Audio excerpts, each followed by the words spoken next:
नमस्कार विद्यार्थी मित्रांनो, स्टडी हब या एज्युकेशनल यूट्यूब चॅनेलवर सर्वप्रथम मी सर्वांचं स्वागत करतो मित्रांनो.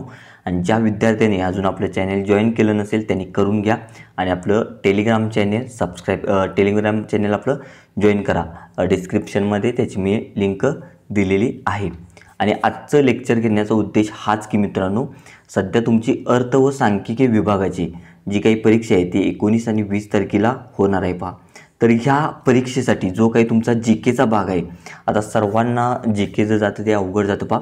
तर जी केचा जो काही भाग आहे तर यामध्ये विचारले जाणारा जो काही तुमचा जिओग्राफीचा म्हणजे भूगोलचा जो काही भाग आहे तर यामध्ये तुम्हाला भारताच्या भूगोलाविषयी सुद्धा काही प्रश्न विचारले जाऊ शकतात.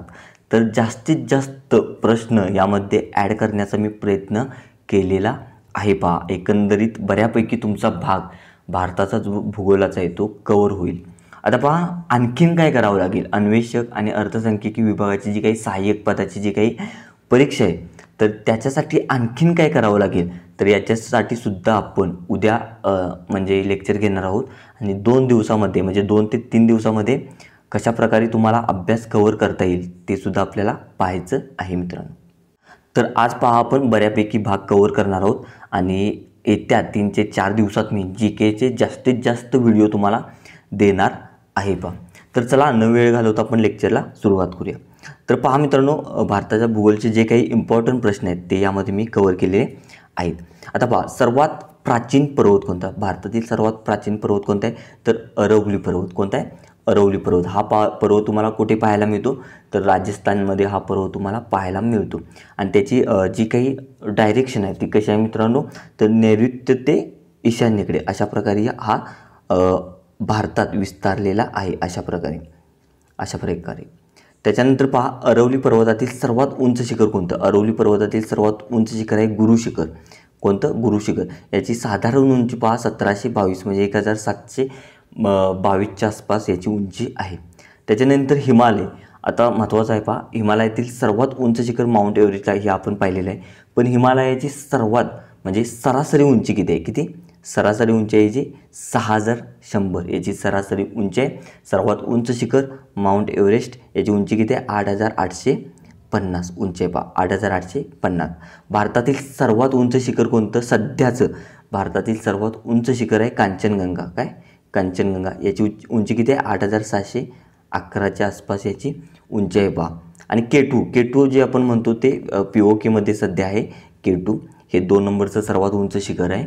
त्याच्यानंतर पहा, दख्खन पठार जे बनलेलं आहे ते कोणत्या दगडापासून बनलेलं आहे, तर दख्खन पठार आहे ते बेसाल्ट या खडकापासून बनलेलं आहे पहा. महाराष्ट्राची बऱ्यापैकी जो काही भाग येतो, महाराष्ट्र, कर्नाटक, त्याच्यानंतर छत्तीसगडचा थोडाफार भाग, तर हा जो भाग आहे तर बऱ्यापैकी हा बेसाल्ट खडकाने बनलेला आहे पहा. ज्वालामुखीचा उद्रेक जो काही बेसाल्ट दगड आहे त्याच्यापासून ती भूमी बनलेली आहे. त्याच्यानंतर पहा, सातपुडा पर्वत हा कुठे आहे, तर सातपुडा पर्वत जर आपण पाहिला आणि महाराष्ट्राचा नकाशा जर आपण पाहिला तर महाराष्ट्राच्या उत्तरेला हा पर्वत तुम्हाला पाहायला मिळेल. महाराष्ट्राच्या उत्तरेला, महाराष्ट्राची उत्तर सीमा या पर्वताने व्यापलेली आहे पहा. तर अशा प्रकारे हा महाराष्ट्राच्या उत्तरेला जो काही आहे तो सातपुडा पर्वत आहे. आणि सातपुडा पर्वतातील सर्वात आता काय विचारले, तर सातपुडा पर्वत हा कुठे आहे, तर नर्मदा आणि तापी नदीच्या मध्ये आहे पहा. आता या ठिकाणी पहा, या ठिकाणी नर्मदा नदी आहे ती कोणत्या सागराला मिळते? अरबी समुद्राला. आणि तापी नदी आहे ती सुद्धा कुठे मिळते, तर अरबी समुद्राला, सुरत या ठिकाणून. तर पहा मित्रांनो, सातपुडा पर्वत आहे तर सातपुडा पर्वत आहे तो ह्या ठिकाणी आहे. ह्या 2 नद्यांच्या मध्ये सातपुडा पर्वत विस्तारलेला आहे. लक्षात घ्या, महाराष्ट्राच्या उत्तरेला विचारलं जाऊ शकतं. त्याच्यानंतर धारवाड पठार कुठं आहे, तर धारवाड पठार जर पाहिलं तर ही कर्नाटक राज्यात तुम्हाला पाहायला मिळेल. त्याच्यानंतर सातपुडा पर्वतातील सर्वात उंच शिखर, तर सातपुडा पर्वतातील सर्वात उंच शिखर आहे धुपगड. कुठलं आहे? धुपगड. याची उंची किती आहे? 1350. आणि असं जर विचारलं तुम्हाला, महाराष्ट्रातील सातपुडा पर्वतरांगेतील सर्वात उंच शिखर कोणतं, तर ते कोणतं आहे? अस्तंभ आहे. कोणतं? अस्तंभ आहे. याची उंची किती आहे? 1325. लक्षात घ्या, 1325. त्याच्यानंतर पश्चिम घाट काय ओळखला जातो, तर पश्चिम घाटालाच आपण काय म्हणतो, सह्याद्री म्हणतो. काय म्हणतो, पश्चिम घाटाला आपण सह्याद्री म्हणतो. आता हा पश्चिम घाट कुठं आहे, तर त्याच्या नावावरून तुम्हाला ओळखता आलं पाहिजे. पश्चिम म्हणजे महाराष्ट्राच्या पश्चिमेला, महाराष्ट्राच्या पश्चिमेला. आता पहा, हा जर महाराष्ट्र जर असेल तर महाराष्ट्राच्या पश्चिमेला जी सीमा जी व्यापलेली आहे ती कोणी व्यापलेली आहे, तर ती व्यापलेली आहे पश्चिम घाटाने, लक्षात घ्या. आणि पश्चिम घाट पहा कोणकोणत्या राज्यात विस्तारला आहे, तर महाराष्ट्र, त्याच्यानंतर गोवा, त्याच्यानंतर पहा कर्नाटक नंतर खाली कोणतं लागतं, कर्नाटक नंतर केरळ. तर ह्या राज्यातनी हा पश्चिम घाट विस्तारलेला आहे. त्याच्यानंतर पहा आता त्याच्यानंतर पहा पूर्व घाट आणि पश्चिम घाट हे एकत्रित कुठे येतात, तर भारतातील जे पूर्व घाट आणि पश्चिम घाट आहेत ते कुठे एकत्रित येतात, निलगिरी पर्वतात. त्याच्यानंतर पहा कोडाईकनाल हे ठिकाण कुठं आहे, तर कोडाईकनाल हे ठिकाण आहे पलानी पर्वतात. तर पलानी पर्वताच्या दक्षिणेत आपल्याला केरळमध्ये पाहायला मिळतात. त्याच्यानंतर माउंट एव्हरेस्टची आपण उंची पाहिली 8,850 आहे. नंदादेवी शिखर हे हिमालय पर्वतरांग जे आहे आपली त्याच्यातील एक महत्त्वाचे शिखर आहे. ते कोणत्या राज्यात आहे, तर ते उत्तराखंड राज्यात आहे. पहा नथुला आणि जेलपला ह्या दोन खिंडी महत्त्वाच्या खिंडी आहेत. नथुला आणि जेलपला ह्या दोन खिंडी कुठे पाहायला मिळतात, सिक्कीममध्ये पाहायला मिळतात. शिपकीला ही खिंड कुठे पाहायला मिळते, तर ही आपल्याला हिमाचल प्रदेशमध्ये पाहायला मिळते. त्याच्यानंतर झोजिला आणि बुर्जिला ह्या दोन खिंडी कुठे पाहायला मिळतात, आपल्याला जम्मू काश्मीरमध्ये पाहायला मिळतात. रोहतांग खिंड ही कुठे पाहायला मिळते, आपल्याला हिमाचल प्रदेशमध्ये पाहायला मिळते. त्याच्यानंतर पहा सगळ्या खिंडी आपण पाहिलेल्या आहेत. त्याच्यानंतर पहा अंदमान निकोबार जी काही बेट समूह आहे, तर या बेट समूहात एकूण किती बेटे आहेत, तर या बेट समूहात एकूण बेटे आहेत 572. किती, 572 बेटे आहेत. पहा त्याच्यानंतर पहा अंदमान आणि निकोबारची राजधानी कोणती आहे, तर हा जो काही केंद्रशासित प्रदेश आहे युनियन टेरिटरी, तर याची राजधानी आहे पहा पोर्ट ब्लेअर. कोणती राजधानी आहे, पोर्ट ब्लेअर. आणि ही राजधानी आहे पहा पोर्ट ब्लेअर, ती कुठे आहे, तर ही आहे दक्षिण अंदमान. आता पहा अंदमानचे सुद्धा काही भाग पडतात. आता कशा प्रकारे, तर पहा या ठिकाणी हे तुमचा उत्तर अंदमान, मध्य अंदमान आणि दक्षिण अंदमान. आता या ठिकाणी दक्षिण अंदमान पहा, आता आपल्याला काय विचारले, तर पोर्ट ब्लेअर कुठे आहे, तर दक्षिण अंदमान हे जे काही बेट आहे तर या ठिकाणी आपल्याला हे बेट पाहायला मिळतं. अंदमानचे सुद्धा 3 बेटे आहेत, उत्तर अंदमान, मध्य अंदमान आणि दक्षिण अंदमान. लक्षात आलं. त्याच्यानंतर पहा अंदमान निकोबार बेटे आपण पाहिली. त्याच्यानंतर पहा लक्षद्वीप बेटे. त्या बेट समूहात किती बेटे आहेत, एकूण 36 बेटे आहेत पहा. आणि लक्षद्वीपची राजधानी कोणती, करवत्ती.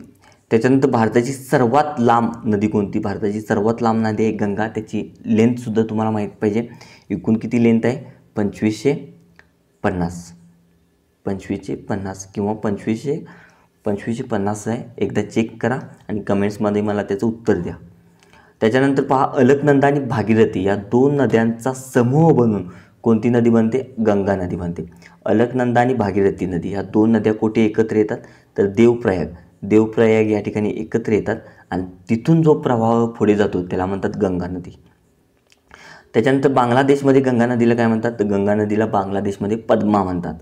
त्याच्यानंतर गंगा आणि ब्रह्मपुत्रा या 2 नद्यांचा संगम मिळून कोणती नदी तयार होते, मेघना नदी तयार होते. कोणती, मेघना नदी. त्याच्यानंतर बिहारचे दुखाश्रू कोणाला म्हणतात, कोसी नदीला म्हणतात. आता या ठिकाणी तुम्हाला कन्फ्यूज करून टाकतात. पहा कसं, बिहारचे दुखाश्रू कोणती नदी, कोसी नदी. त्याच्यानंतर बंगालचे दुखाश्रू कोणती, दामोदर नदी. आणि ओरिसाचे दुखाश्रू नदी कोणती, महानदी. तर या प्रकारे 3 नद्या तुम्हाला माहीत पाहिजे. त्याच्यानंतर गंगा नदीची सर्वात मोठी उपनदी कोणती आहे, यमुना नदी. कोणती, यमुना नदी. या यमुना नदीचा उगम कुठे आहे, तर यमुनोत्री या ठिकाणी आहे. कुठे होतो तो, उत्तराखंडमध्ये. त्याच्यानंतर जगातील सर्वात मोठे नदीद्वीप कुठे आहे, तर माजुली या ठिकाणी आहे. पहा माजुली. आता माजुली हे बेट हे कुठे आहे, ब्रह्मपुत्रा नदीमध्ये. आणि हे कुठं आहे, आसाम राज्यात. कोणतं, आसाम राज्यात. तर पहा या ठिकाणी अरुणाचल प्रदेशमधून ब्रह्मपुत्रा नदी प्रवेश करते आपल्या भारतात. त्याच्यानंतर ती आसाममध्ये जाते आणि आसाममध्ये गेल्यानंतर तिची सुबनसिरी आणि धनसिरी असे 2 प्रवाह तयार होतात आणि या ठिकाणी तुमचे जे काय आहे ते माजुली बेट आहेत. त्याच्यानंतर हे प्रवाह एकत्र येतात आणि या ठिकाणी जे बेट निर्माण होतं त्याला म्हणतात माजुली. हे नदीतील सर्वात मोठं बेट म्हणजे जगातील नदीतील सर्वात मोठं बेट आहे, लक्षात घ्या. कोणत्या राज्यात आहे? आसाम राज्यात आहे. हे एकदा पाहून घ्या. त्याच्यानंतर ब्रह्मपुत्रा नदीला अरुणाचल प्रदेशमध्ये काय म्हणतात? तर ब्रह्मपुत्रा नदीला अरुणाचल प्रदेशमध्ये म्हणतात दिहांग नदी. काय नदी? दिहांग नदी. आणि जर तुम्हाला विचारलं तिबेटमध्ये काय म्हणतात? कुठे? तिबेटमध्ये. तर तिबेटमध्ये काय म्हणतात तिला? स्थांगपो. कोणती नदी? स्थांगपो नदी. स्थांगपो नदी म्हणतात पहा. त्याच्यानंतर जगातील सर्वात मोठा त्रिभुज प्रदेश कुठे आहे? तर जगातील सर्वात मोठा त्रिभुज प्रदेश आहे तो गंगा ब्रह्मपुत्रा नदीचा सुंदरबन म्हणून जो काही प्रदेश ओळखला जातो तो जगातील सर्वात मोठा त्रिभुज प्रदेश आहे, लक्षात घ्या. त्याच्यानंतर भारत पाकिस्तान सिंधू जल करार म्हणजे पाणी वाटप करार हा विचारला जातो. बऱ्यापैकी प्रश्न हा येऊन गेलेला आहे. IBPS बऱ्याचदा प्रश्न विचारलेला आहे IBPSने. तर भारत पाकिस्तान सिंधू पाणी वाटप करार कधी झाला आहे? 1960 साली हा करार झाला. अरबी समुद्राला मिळणारी सर्वात मोठी नदी कोणती? तर ती आहे नर्मदा नदी. त्याच्यानंतर दिल्ली, आग्रा, मथुरा ही 3 शहरं महत्त्वाची. पहा, दिल्ली, आग्रा, मथुरा ही 3 महत्त्वाची शहरं यमुना नदीच्या काठावर आहेत. त्याच्यानंतर वाराणसी हे महत्त्वाचं ठिकाण जे आहे ते कोणत्या नदीच्या काठावर आहे? गंगा नदीच्या काठावर आहे. श्रीनगर हे महत्त्वाचं ठिकाण कोणत्या नदीच्या काठावर आहे? झेलम नदीच्या काठावर आहे. आणि उज्जैन हे जे काही महत्त्वाचं ठिकाण आहे ते कोणत्या नदीच्या काठावर आहे? तर शिप्रा नदीच्या काठावर आहे. जी काही नदीच्या काठावरची महत्त्वाची ठिकाणं आहेत ते एकदा करून जा. तुम्हाला एक महत्त्वाचं विचारतो प्रश्न, हैदराबाद हे जे शहर आहे ते कोणत्या नदीच्या काठावर आहे? त्याच्यानंतर गोवा. पहा, आता हैदराबाद तुम्ही मला सांगायचं आहे कमेंट्समध्ये. आता गोवा कोणत्या नदीच्या काठावर आहे? तर जी काही मांडवी नदी आहे, गोवा नाही, पणजी. गोव्याची राजधानी जी पणजी आहे पहा, ते पणजी कुठल्या नदीच्या काठावर आहे? ते मांडवी नदीच्या काठावर आहे. त्याच्यानंतर भारतातील सर्वात उंच धरण आहे ते टिहरी धरण आहे. पहा, भारतातील सर्वात टिहरी धरण हे कोणत्या राज्यात येतं? उत्तराखंड या राज्यात येतं. त्याच्यानंतर पहा, भारतातील सर्वात मोठे खाऱ्या पाण्याचे सरोवर आहे चिल्का. हे कोणत्या राज्यात येतं? हे राज्यात येतं उडीसामध्ये. कुठे येतं? उडीसामध्ये. त्याच्यानंतर भारतातील सर्वात मोठे गोड्या पाण्याचे सरोवर आहे ते उलर आहे. हे कोणत्या राज्यात येतं? हे जम्मू आणि काश्मीर राज्यात येतं. पहा, भारतातील एकमेव तरंगते राष्ट्रीय उद्यान कुठे आहे? तर हे आहे लोकटक सरोवर. कुठे आहे? मणिपूर. आणि ह्या लोकटक सरोवरात एक महत्त्वाचं राष्ट्रीय उद्यान आहे ते म्हणजे कोणतं उद्यान? तर किमील लामजाऊ. कोणतं? किमील लामजाऊ राष्ट्रीय उद्यान. आणि हे जे लोकटक सरोवर आहे ते पहा ईशान्य भारतातील सर्वात मोठं सरोवर आहे. ईशान्य भारतातील सर्वात मोठं सरोवर. त्याच्यानंतर भाकरा नांगल प्रकल्प जो महत्त्वाचा प्रकल्प आहे तो कोणत्या नदीवर आहे? तो सतलज नदीवर आहे. आपल्याला हा प्रकल्प जो आहे तो हिमाचल प्रदेश आणि हरियाणा ह्या राज्यांमध्ये पाहायला मिळतो. शिवसमुद्र हा जलविद्युत केंद्र कुठे आहे? तर शिवसमुद्र हा जलविद्युत केंद्र आहे कावेरी नदीवर. कुठे आहे? कावेरी नदीवर. काझीरंगा नॅशनल पार्क कुठे आहे? तर आसाममध्ये आहे. पहा, कशासाठी प्रसिद्ध आहे? एकशिंगी गेंड्यांसाठी हे प्रसिद्ध आहे. त्याच्यानंतर रणथंबोर हे राष्ट्रीय उद्यान कुठे आहे? तर हे आहे राजस्थानमध्ये. आता या ठिकाणी पहा मित्रांनो, जर काही शब्द माझ्याकडून जर चुकत असतील तर ते तुम्ही समजून घ्या, कारण यामध्ये भरपूर प्रश्नांचा आपल्याला म्हणजे पाहायचे आहेत. तर एखादा प्रश्न माझ्या तोंडातून म्हणजे चुकीचा त्याचा उच्चार निघत असेल तर तो तुम्ही समजून घ्या. आणि आपल्या यूट्यूब चॅनेलला मित्रांनो सबस्क्राईब करा आणि टेलिग्राम चॅनेल जॉईन करा. अशा प्रकारचे GKचे व्हिडिओ म्हणजे आपल्या ग्रुपवर अवेलेबल असतात आणि प्रत्येक परीक्षेच्या प्रत्येक शिफ्टचे प्रश्न आपण सांगत असतो, देत असतो आपल्या मित्रांना आणि याचा बऱ्याच विद्यार्थ्यांना फायदा झालेला आहे. लक्षात आलं? त्यानंतर पहा पुढचे प्रश्न आपण घेऊया. फॉरेस्ट सर्वे ऑफ इंडिया कुठे पाहायला मिळतं आपल्याला? डेहराडूनमध्ये. भारतीय वन्यजीव संस्था जी महत्त्वाची संस्था आहे ती डेहराडूनमध्ये आहे. पहा, त्याच्यानंतर सलीम अली राष्ट्रीय उद्यान जे आहे ते कुठे आहे? तर ते श्रीनगरमध्ये आहे. ताडोबा नॅशनल पार्क, महाराष्ट्रातील महत्त्वाचा ताडोबा नॅशनल पार्क हे कुठे आहे? तर महाराष्ट्रामध्ये आहे ते चंद्रपूर जिल्ह्यात आहे. पहा, चंद्रपूर जिल्ह्यात. त्याच्यानंतर मेळघाट राष्ट्रीय उद्यान हे कुठे आहे? तर अमरावती या जिल्ह्यात आहे. त्याच्यानंतर सर्वात जास्त पर्जन्य कुठे होते भारतात? तर मेघालय मौसिनराम या ठिकाणी होतं. खासी, गारो खासी जैतिया ह्या ज्या टेकड्या आहेत त्यामध्ये हे आपल्याला ठिकाण पाहायला मिळतं. आणि भारतातील सर्वात जास्त पावसाचं ठिकाण आहे, पर्जन्याचं ठिकाण आहे. सर्वात जास्त पाऊस या ठिकाणी होतो. त्यानंतर सर्वात जास्त वनक्षेत्र कुठल्या राज्याचं आहे, तर सर्वात जास्त वनक्षेत्र मध्य प्रदेश या राज्याचं आहे पहा. आणि पर्सेंटेज जर विचारलं तर पर्सेंटेजमध्ये मिझोराम येतं. कोणतं येतं? मिझोराम येतं पहा. त्याच्यानंतर सर्वात जास्त नागरी लोकसंख्या कुठे आहे, तर महाराष्ट्रात आहे. सर्वात जास्त ग्रामीण लोकसंख्या जर विचारली तर ती आहे उत्तर प्रदेश. त्याच्यानंतर पहा, कर्करेखा वृत्त आहे ते किती राज्यातून जाते, एकूण 8 राज्यातून जातं.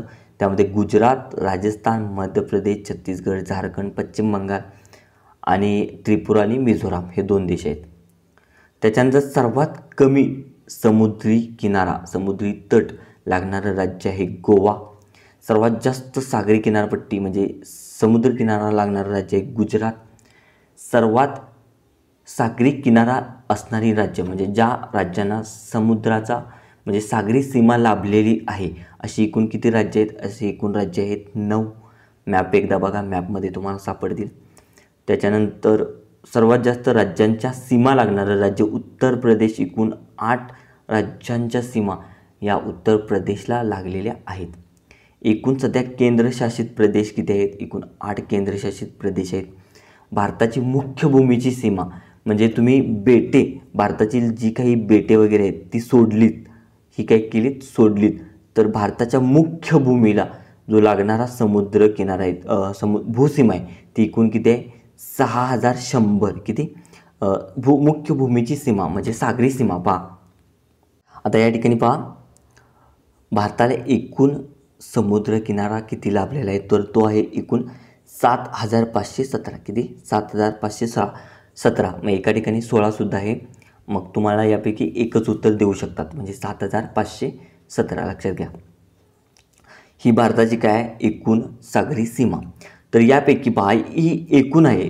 आता यामध्ये बेटे जर सोडलीत, जी काय आपली अंदमान निकोबार आणि लक्षद्वीप बेटे जर सोडली तर भारताच्या एकूण मुख्य भूमीला लागलेली जी आहे सीमा तर नाही, सागरी सीमा ती किती आहे, 6100. किती? 6100. आणि तुम्हाला सीमा जर विचारली माझी भारताची एकूण जर सीमा तर ती किती आहे, 15200. लक्षात घ्या, ही एकूण सीमा आहे. सागरी सीमा विचारलं तर 7517. मुख्य भूमीची सागरी सीमा विचारलं तर ती आहे 6100. कन्फ्यूज होऊ नका. त्याच्यानंतर भारताचे स्थान जर विचारलं तर ते आहे उत्तर गोलार्धात आणि पूर्व अक्षवृत्त. लक्षात आलं, पूर्व अक्षवृत्त. भारताचे एकूण क्षेत्रफळ किती आहे जर विचारलं तर 32,87,263 हे भारताचे एकूण क्षेत्रफळ आहे. भारताचे क्षेत्रफळ हे जगाच्या किती पर्सेंटेज आहे, 2.42% हे क्षेत्रफळ भारताचे आहे पहा एकूण जगाच्या. तर अशा प्रकारे बराच भाग भारताच्या भूगोलाचा बराच भाग आपण या ठिकाणी कव्हर केलेला आहे. तर अशाच प्रकारे आपण महाराष्ट्राचा भूगोल, इतिहास, त्याच्यानंतर विज्ञान वगैरे अशा प्रकारचे आपण जीकेचे जे काही व्हिडिओ आहेत अर्थ आणि सांख्यिकी विभागासाठी ते आपण घेत जाऊ. तसेच मित्रांनो, येत्या 2 ते 3 दिवसात आपल्याला काय करायचं आहे याच्याविषयी सुद्धा आपण एक व्हिडिओ बनवू. तर थँक्यू मित्रांनो. अशाच प्रकारे तुम्ही आपल्या चॅनलला सपोर्ट करत राहा.